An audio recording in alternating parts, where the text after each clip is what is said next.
Ashby stood in his office at Newman Enterprises, his mind racing as he considered his next move. His family's future was on the line, and he was determined to find a way to bring Lily Winters and their children, Maddie and Charlie, back safely. His thoughts were consumed by Victor Newman and the power he held over the situation. Victor's control over Lily's freedom and the kids' safety left Kane with little room for error. Kane knew that Victor's grip on the family could tighten at any moment, and he couldn't let that happen. The February 26 episode of The Young and the Restless saw Kane's desperation push him to a risky decision.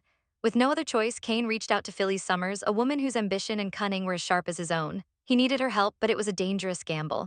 Kane's plan was to trick Victor into thinking he'd outsmarted them all. If it worked, he'd be able to free Lily and the twins before Victor had any inkling of what was happening. The goal was clear: get Victor to believe he had won, all while secretly undermining his hold on the family. "I need your help, Phyllis," Kane had said, his voice low and filled with urgency. "We need to make Victor think he's got what he wants, at least long enough to get Lily and the twins free." Phyllis, ever the strategist, was immediately intrigued. But there was one catch: she wanted to make sure she was in control of Newman Enterprises throughout the process. It wasn't enough for her to play second fiddle to Kane, no matter how desperate the situation was.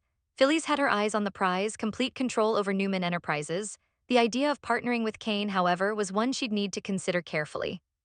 A double cross from Victor was always a possibility, and Phyllis didn't plan to be on the wrong side of a con. But as the conversation unfolded, it became clear that Kane's proposal wasn't as foolproof as he'd hoped. Phyllis was sharp, and her suspicions grew with every word spoken. Could she trust Kane? Was she being manipulated, or was this an opportunity for her to seize power over the company she'd long coveted? The more she considered, the more complex the situation became. Kane was in deep, and Phyllis was uncertain about whether he could outwit Victor. However, as they continued their discussion, Kane's sense of fear became more palpable. The stakes were incredibly high. If this plan fell apart, Kane knew that his family, Lily and the kids, would be at risk once more. Victor was not the type to forgive betrayal, especially not when it involved his empire. Kane could see how dangerous this plan was, but he also understood that time was running out. He had no choice but to follow through with it, even if it meant putting his own family in harm's way. But what Kane didn't know was that Phyllis, too, was walking into a trap of her own. The cunning businesswoman had her own agenda, one that didn't include falling for Kane's plot. She was already making plans to turn the tables on him, using him to get closer to her goal of controlling Newman Enterprises. Meanwhile, Kane was desperately trying to reach out to Amanda Sinclair, a trusted ally who had been working on a plan for him. Amanda, ever the professional, had been in contact with Kane over the phone, offering him assistance from afar. As Phyllis worked on her scheme, Amanda was working on one of her own. Her plan could become the key to Kane's success or failure. Kane was relying on Amanda's expertise to help him execute the next phase of his plan. Amanda, for her part, had her own motives for helping Kane, but she also had a deep personal connection to the situation. She was aware of Phyllis's loyalty to her own interests, and she knew that Phyllis would be far more susceptible to betrayal than she realized. Kane wasn't the only one with a secret plan. As the plan to deceive Victor unfolded, tensions began to rise. Phyllis was starting to feel uneasy, but her desire to gain full control over Newman Enterprises kept her engaged in the scheme. She trusted Kane just enough to follow his lead, but her sharp instincts told her that things might not be as they seemed. She wasn't naive. Phyllis knew better than anyone that in the world of corporate warfare, no one was truly trustworthy.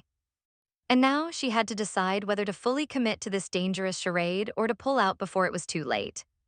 Behind the scenes, Amanda's involvement became even more pivotal. Kane had leaned on Amanda to help him navigate the murky waters of the Newman family dynamics. As Kane worked to manipulate Phyllis into thinking she could outsmart Victor, Amanda's role in the scheme was just as critical. Amanda, ever the professional, had devised a way to make Phyllis believe she was securing legitimate documents. Kane had no idea that Amanda was subtly working on her own plan that would leave Phyllis in the dust, ensuring that Victor would regain control of Newman Enterprises without her realizing it. The deception was in motion, and Amanda had a clear strategy. She would make Phyllis think she was signing documents that granted her control, but they were nothing more than a trap. The papers would actually ensure that ownership would be quietly transferred back to Victor. The moment Phyllis signed them, she'd be locked into a false sense of power, thinking that her victory was secure. But in reality, she would have signed away her claim, giving Victor the upper hand without him ever needing to lift a finger. Meanwhile, Kane's fear grew as he saw the walls closing in. He knew Victor wasn't the type to be easily outwitted. The danger was real. If Victor caught wind of the plan, his response could be swift and brutal. Kane had already seen the lengths to which Victor was willing to go to maintain control. Would Victor allow his children, Maddie and Charlie, to be used as pawns in this dangerous game? Kane was starting to wonder if betraying Victor was the right move at all. If things went wrong, it wouldn't just be his future on the line, it would be his family's lives. And then there was Phyllis. Kane had initially believed she was his ticket to freeing Lily and the twins, but now he wasn't so sure. Phyllis had her own agenda, and she was more than capable of turning the tables on him when the time came. Would Kane truly be able to pull off this elaborate deception, or would he end up playing directly into Phyllis's hands, only to see his family's fate slip away? The realization that he was caught in a dangerous web of lies began to settle heavily on his shoulders. Phyllis, too, had moments of doubt, but she refused to let her fear control her actions. She believed that playing this game, bending the rules, and tricking Victor would give her the leverage she needed to claim power. However, as the pieces of the puzzle began to fall into place, Phyllis found herself questioning if this entire plan was really the key to her victory. Could she, too, be walking into a trap of her own making? Amanda's role in the deception, Kane's desperation, and Victor, ever watchful eyes meant that Phyllis could easily become a casualty in this corporate battle. The key players Kane, Phyllis, Amanda, and Victor were all locked in a deadly dance, each thinking they had the upper hand, but no one could be trusted.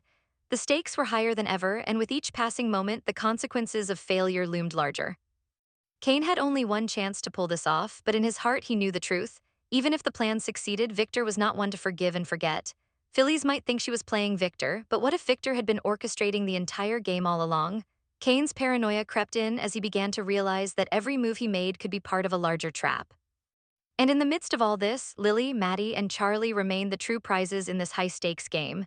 If the plan failed, their lives could be torn apart once again, and Kane wasn't sure if he could live with the consequences of his choices. As the tension reached its peak, it was clear that the game was far from over. Phyllis's decision to help Kane and Kane's willingness to gamble everything to free his family had set a chain of events into motion that no one could control. The final confrontation was inevitable.